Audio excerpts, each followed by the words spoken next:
Nshuti bene data ndabaramukije mu izina rya Yesu. Uyu ni Irene Nahazwe muri ca kiganiro canyu Shingira Intahe Imana. Hari haheze igihe tutavugana kandi nari ndabakumbuye. Ndabaramukije rero mwese aho mukoraniye, aho muri, abari mu Burundi, abari muri Zambia, abari mu Tanzania, mu Rwanda, eka no mu karere kose, mu Buganda turazi ko badukurikira no muri Kenya, n'abari no mu bihugu vy'Uburaya canke ahandi hakure muri Aziya ahandi, turabaramukije mu izina rya Yesu. Uno munsi nta kindi catuzanye atari ugushingira intahe Imana.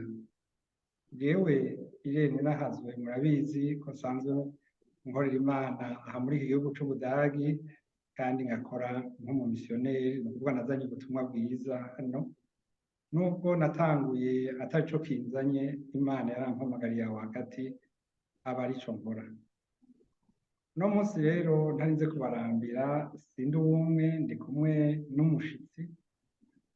Iki kiganiro namye niyumvira ko twocita uramuntahiriza, kuko umwene data ari ngaha arabibwira mu kanya. Tumaze gutanga amasengesho, hanyuma duce tujana nawe mu kiganiro. Mana uhoraho, Mana n'icubahiro, turagushimiye cane kuko uri Imana ihoraho, Imana ituzi, Imana sega w'amahanga, Imana yaturemye. Tuje ngaha kugira ngo dushingire intahe Imana ivyo yadukoreye n'ivyo dukoresha. Tuje kukubwira tuti nta yindi Mana twizera atari Yesu Kristo, atari wewe watwigaragaje muri Yesu Kristo. None rero turagushimiye, turasavye ngo Mana ivyoza kwonona iki kiganiro vyose biburizwemwo. Dusavye ngo mpwemu wawe aturongore, kandi abaza kumviriza ikiganiro kigira aho kibakuye n'aho kibashikanye. Nuko rero turagushimira mu izina ry'umwami wacu Yesu Kristo, amen. Amen. Nuko mwene data, sinigeze mvuga amazina yawe, wotwibwira? Yego, je nitwa Muteragabo Vianney, ndi umukozi w'Imana, nturuka i Makamba, muri misiyoni ya Gishiha, ububwiriza bwa Makamba, ishure Mukenke. Hanyuma rero nuko nitwa. Yesu abahezagire. Urakoze cane. Karibu rero muri kino kiganiro.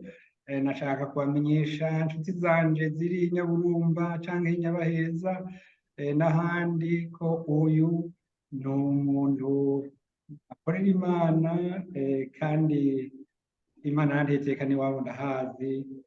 Yaje afise intahe ngaha, kandi niyo ntahe abantu bayigenderako. Nico gituma rero uno munsi nashimye ngo ndamuganirize. Si uko ari wenyene, banashimye kugira ngo n'abandi bavyeyi canke bavukanyi bibaza bati mbega umuvukanyi wacu canke umwana wacu ntazohava ahusha inzira ko yagiye iyo twumva badasenga canke iyo bigoye. Reka abibibwirire nawe muvyumve. Wewe karibu, umaze amezi 3 hano mu gihugu c'Ubudagi, nko ndavyumva. Vyarakoroheye? Warabonye Imana mu nzira canke ngaha vyagenze gute? Ni ntahe ikomeye. Narabonye Imana inkorera ibitangaza. Narabonye Imana mu kuza bikomeye. Narabonye ukuboko kw'Imana. Rero nkiva i Burundi nticari ikintu gisanzwe. Wewe wari usanzwe utanga ijambo ry'Imana canke ufasha gushikiriza ijambo ry'Imana, aho wagiye uyobora mu masengesho, ino vyashitse bigenda gute? Ino uko vyagenze, narashika ahantu wasanga vyizanye mu ndege. Natanguye gusenga ndi mu ndege, hari ukuntu habaye amasekuse bose Mhm. baja gusenga baca ngo mbega yemwe nta muntu asenga sinamenye ingene nahagurutse gusenga ca ndasenga nahaguruka ndasenga maze gusenga nakuyeho izina ngo pasiteri nteka ndi umujenama Mhm. nasengeye mu bujenama sindi pasiteri rero mu nzira yose aje bambaye ngo pasiteri dusengere abo Mhm. bigoye pasiteri dusengere nteka sindi pasiteri ndi umujenama ariko Mhm. byaciye bigenda birashika aho nshika hose naho naceceka ntibyaceceka ndabumva ngo dusengere nkaca nsenga mu nyuma nkasanga twegeranye twaririmbye twegeranye habaye ijambo ry'Imana none rero kugeza n'ubu ahantu turi dusanga twiyegeranije turiko turasenga twasaba aho dusengera bakahaduha twasohoka tukabona imiduga iraje kudutora ngo nimuze musenge twarabonye musenga Imana Yesu abahezagire Amen, amen. None aho hantu mwashikiye mwasanze abantu baho bazi Imana canke barayibagiye vyifashe gute? twasanze nta mana benshi bavuga gusa biboneka ko batunganijwe n'amategeko y'aha hantu mu Budagi hari amategeko akomeye ariko nta mana bazi cane niyo duhawe umwanya wo kuvuga ijambo ry'Imana urabona ko ari abantu bariko barakira ijambo ry'Imana cane bakanezerererwa cane ego nk'ubu iyo Imana ingiriye ubuntu bakampamagara ati ni wewe watungwa inkoni yo uvuga ijambo ry'Imana ururimi sikirenga haca haboneka umuntu yenterpreta mu congereza ugasanga bimeze neza Wowe rero wavuze mu Kirundi canke wavuze mu Gifaransa? navuze mu Kirundi Aha. Nibutse abariko baratwumviriza ko mu gihugu c'Ubudagi nta rundi rurimi bavuga atari Kidagi, abavuga izindi ndimi n'ababa barazize, ego nuko rero niko bimeze, hanyuma rero turanezerewe bene data barashitse ino baragerageza kurondera abandi basenga mu mpwemu no mu kuri, baragerageza kwiyegeranya ubwabo naho nazanye uyu ejo nzobazanira uyundi canke uwundi kugira ngo mubone ko bene data bariho barahagaze bari mu bugaragwa ariko nkuko yabivuze ino nivyo hariho amategeko hariho n'ibintu novuga nti umuco wo kuvuga ngo abantu ugasanga ntibiba ugasanga benshi ntibagendera mu binyoma eka mbere n'ubu buhumbu n'ivyo by'ubuhumbu ntibabigenderamwo co kimwe ne mu bihugu bimwe bimwe kuvuga ngo nk'umuntu w'umusore aritora agahitana iyindi nkumi bakibanira bakigendanira bakirirwa baracumura ariko ari abo babiri ntawe ugenda kurondera uwa gatatu canke uwundi ngo ace hagati ariko navyo ivyo byose vyo gushinga isi vyo gushinga canke gushingira intahe ibintu nuko bimeze none rero mwene data uhera kuki ko none ubutumwa Bibiliya ni nini iyo ubabwira iki baguhaye ijambo bampaye ijambo rinini urashobora kubona ko ataco bagaya ariko ukabona ko batarakira Yesu nk'umwami n'umukiza rero niho iki gihe imperuka nigishije kuri Zakayo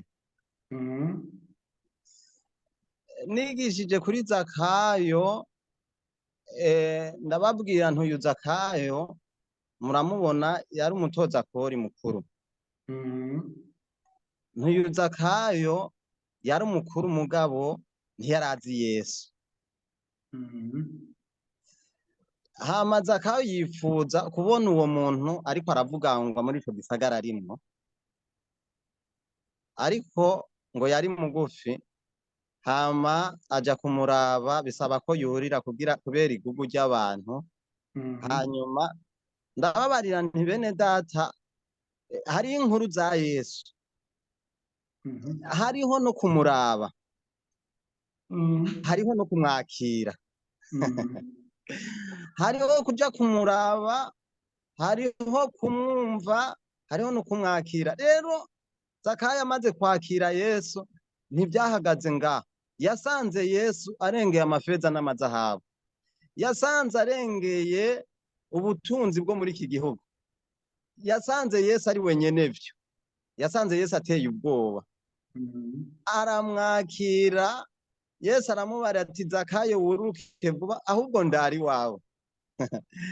Asanga araje umuntu amurengeye ubukuru, ari nawe afise ubugingo bwiwe mu gipfunsi.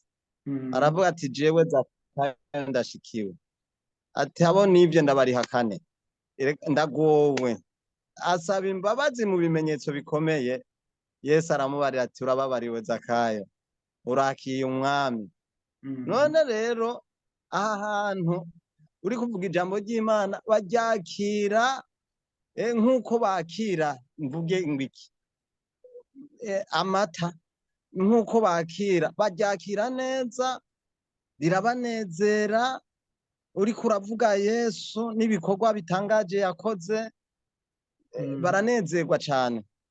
Nuko nayo ubundi ntaco wobagaya, ntaco ubona wobakenga.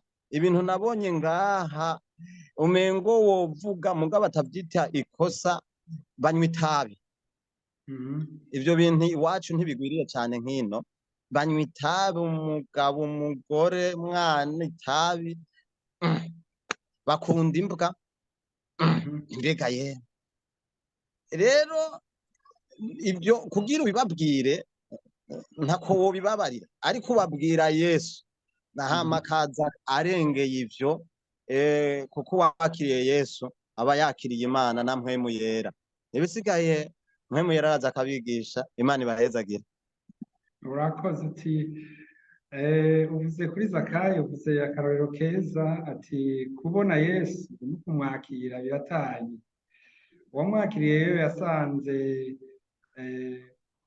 aruta ifeza n'amazahabu n'ibindi byose.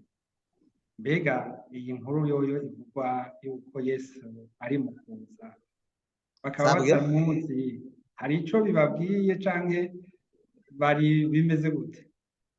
Sabwe iyi nkuru ivugwa yuko Yesu ari mu kuza, Yesu araje, kuri bo hari ico bibabwiye? Ego yamara ntaco vyo babwira batavyumvise, atawe bibabwiye. Urabona ibyahishe hano, ubu butumwa bwakiwe n'abambere, ndetse nabo nibo babutwaye, ariko bo barazima. Ariko iwacu bwagiye bukwirikirana, umuriro ntiwazima, urunganwe ruhurundi, mpwemu yera ari wo muriro ugumaho, ntiwazima. Ariko kino twasanze warazimye, usa n'uwazimye niko twovuga, kuko n'abaja gusenga ubona ari bake, babatama n'abatamakazi. Nta misore n'inkumi wobonayo, ntaki. Biboneka n'abakiriye ko bakiriye kera. Rero bikeneye ko iyi mbuto y'agakiza yoterwa no mu gwaruka, no mu bakiri bato. Uyu muriro wazimye ukongera ukaka, hakabikanguro no mu byuro, mu basinzire, mu baryamye batabwiwe ibya Yesu. Yesu abahezagire. Urakoze cyane, urakoze. None wewe uronse uburyo, ubona wobigenza gute? Wokorera hehe hamwe wugurukiwe nk'ubu uti je nohera, wohera hehe?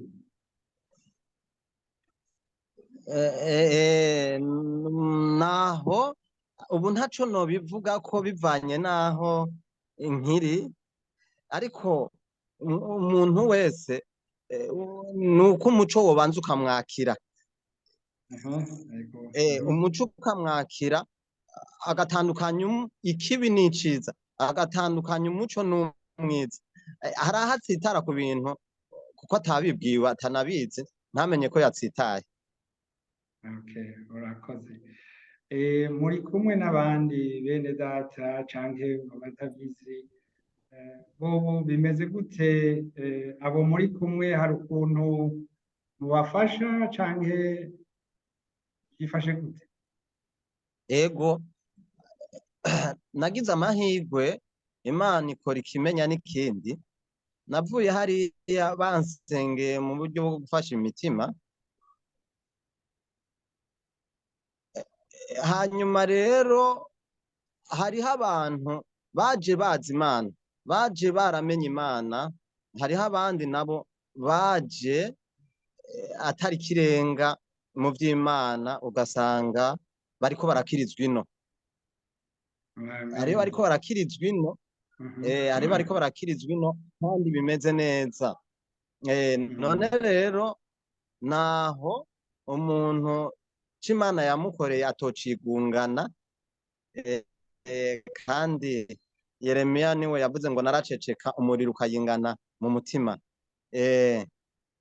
Ntiyawohora umuntu aguma avuga Yesu yapfuye akazuka. Rero n'ibitangaza yakoze. Rero muri rimwe bavuze ngo hari ico yankoreye umutima wanje utazibagira. Rero usanga uriko uravuga ibitangaza Imana yakoze. Yesu abahezagire. Urakoze cyane. Nanje ndanezerewe.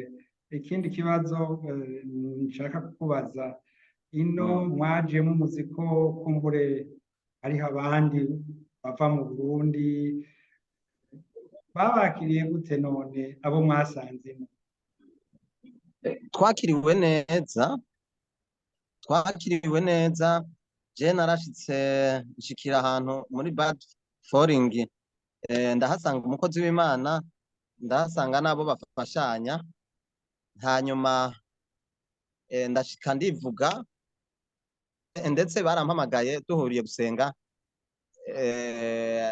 hanyuma ko babifashe nta konzi baca barampamagara, barambarira ngo wewe i Burundi wasengera he? Ndabari nasengera muri Pantekoti. ngo abo nibo tukeneye. Ataho ati rero wari iki? Nca ndababarira ibango naringezeko, ati nimwe dukeneye kuko haragera igihe tugomba bafasha imitima ntitubaronke. Hanyuma rero niko kunyakira, banyakira neza, baramfata nyene nk'umukozi w'Imana, nuko ncamperaho rero bampa ibikorwa. Ejo ni uzogabura ijambo ry'Imana, baradutwara n'ahantu kure, nari nabibabariye, dutwara n'ahantu kure, bati ni wewe uraza kuvuga ijambo ry'Imana. Rero bigenda gutyo. Nuko rero ubu duheruka kwimuka. Iyo nimukiye rero niyo nayimukiye byaciye bigenda neza, turegerana, turavuga ngo Yesu avugwe, yamamare, hanyuma natwe umuriro ntuzime. Yesu abahezagire. Urakoze cyane. Yesu aguhezagire. Eka nipfuje yuko wavuze ijambo rikomeye, kandi je nibaza ko norifatanya na rya jambo riri muri Yohana 3:16 rivuga ngo kuko urukundo Imana yakunze abari mu isi ariko rwatumye itanga umwana wayo w'ikinege, ngo umwizera wese ntazapfe rubi ariko ahabwe ubugingo budashira. Mu majambo wavuze yuko bikenewe kuko umuntu amenya uwo Kristo akamwakira. Nibaza ko ni iri jambo. Hanyuma reka rero ndagusabe uramutse bene data n'imiryango izoturaba kuri iki cuma, kuko hariho nabo usanga bahagaritse imitima. Ejo bundi hari umuvyeyi yandondeye, andondera kabiri ati umwana wanje ari hiyo, none aragakuru wogira. Nubabwire rero amakuru ubaramutse, hanyuma dusenge dushime Imana kuri aka kanya turonse. Tuzosubira, iyi yabaye intangamarara kugira ngo na mwene data Pastori w'Inyaburumba yumve ko hano umukozi w'Imana ari mu kazi yihenze, koko yari yabwiwe na mpwemu yera kugira ngo baguhe amabanga. ego murakoze. None rero nagomba ndamutse uriko aranyumva wese mu izina rya Yesu, ndamuramutsa ndamubwira ngo bahumure, Imana niyo yatuzanye ino, Imana niyo yaturengeje ibiyaga iraduheka ku mugongo wayo idushikana ino. Hanyuma ino jambo ry'Imana riravugwa kandi bimeze neza. N'ufise abana ino ahumure, hariyo abakozi b'Imana kandi ibintu bizogenda neza. Yesu abahezagire. Urakoze mwene data, uyu ni mwene data Vianney Muteragabo. Turi kumwe dukorana ibikorwa by'Imana ku minsi ya Mungu, duterana kuri iki cuma nyene. Inimero uzikeneye wese ashobora kuzironka, ndaza kuzandika hano munsi kugira ngo ntibize bibatere uhagarara aho uri hose, uri muri Australia, uri muri Afrika y'Epfo, Mozambique, Malawi, Kenya canke Canada canke Chili, kitabuzwe n'aha muri za Norvege, Hollande n'ahandi no mu Budagi. Wese ashobora kuzobana natwe isaha 8, isaha 7:45, isaha 8:45 zo mu Burundi. Nivyo ego, ino abari isaha 7:45, aho niho tuterana. Tuzobabwira yandi masaha ikindi gihe ntitwayahindura, ariko kuri ubu ku munsi wa Mungu iminsi yose isaha 8:45 zo mu Burundi turabonana, tukaganira, tugasangira ikiganiro, tugasenga na bene data, tukaririmba. None rero nanje ndamukije bene data aho muri hose, inshuti n'abagenzi, namwe mwese muriko muratwumviriza ngaha. Icyo muhamagariwe ni iki? Kwakira Yesu nk'umwami n'umukiza wanyu, kuko utamufise ntaco afise, utamufise yarazimiye. Kandi mwibuke yuko Yesu azoza gutora abiwe igihe kumbure si kirekire gisigaye, ariko ubu wewe urashobora gutabarwa ubikoze ubu mu vyihuse. Bavanura n'icaha, nico twigisha aha kuri urubuga rwa Shingirintahe Imana. Muteragabo Vianney afise nimero ya telefone umuntu ashobora kumurongako, sinzi ko ushobora kuyitubwira. Uramaze kuyifata ku mutwe canke? Oya, ndayironse vuba, niyo nyene uko muza kubigira ngira turabivugana. Yesu abahezagire. Okay, iwanje ariko ndashobora kuyibaha muri kano kanya. Ni akamenyetso ko guteranya 49 15 77 hanyuma 8 ubusa amajana 4 hanyuma 88 26. Ndaza kuyandika munsi ngaha nyene kugira ngo ubishaka yibone. Reka nsabe mwene data asenge, hanyuma naho gutaha ntituzoteba kugaruka kugira ngo tubaganirize, tubabwire amakuru tugezeho. Ishimwe n'icubahiro bibe ibihabwa Imana. Amina. Mana yacu, Mana ugororotse, se w'umwami wacu Yesu Kristo, turagukengurukiye, tugushimira ineza yawe n'ingene watanze umwana w'ikinege kugira ngo umwizera wese ntazapfe rubi, ariko azahabwe ubugingo budashira. Nushimwe, nuhabwe icubahiro, ubwo n'urukundo wadukunze, natwe turanezerewe. Ibisigaye bwirukiro duciye bugufi, kuko atawera nk'Uhoraho, kandi mu majambo menshi atawura gucumura. Uduhangaze kandi utubabarire, amaraso y'umwagazi w'intama w'Imana dutwikire. Ibisigaye bwirukiro mu izina rya Yesu Kristo. Wumvise iki kiyago mwami wese, kimugirire ikimazi kandi umuhezagire. Urakoze Data, ukuboko kwawe bwirukiro mu izina rya Yesu gushishikaye kuganza, kube hejuru yacu. Ibisigaye urwane n'ibitugwanya, ubineshe ubitsinde, wiheshe icubahiro. ukoze. Uhezagire mwami umukozi w'Imana ashishikara kwamamaza ubutumwa bwiza kugira ngo abari kure n'abari hafi bakigwe n'umuco babohoke bave mu mwiza. Yego bubaha Imana, Imana nayo izobagirire neza. Urakoze data, umuhezagire n'umuryango. Urakoze ishimwe n'icubahiro n'ingandi bihabwa Imana mu izina rya Yesu Kristo. Amen.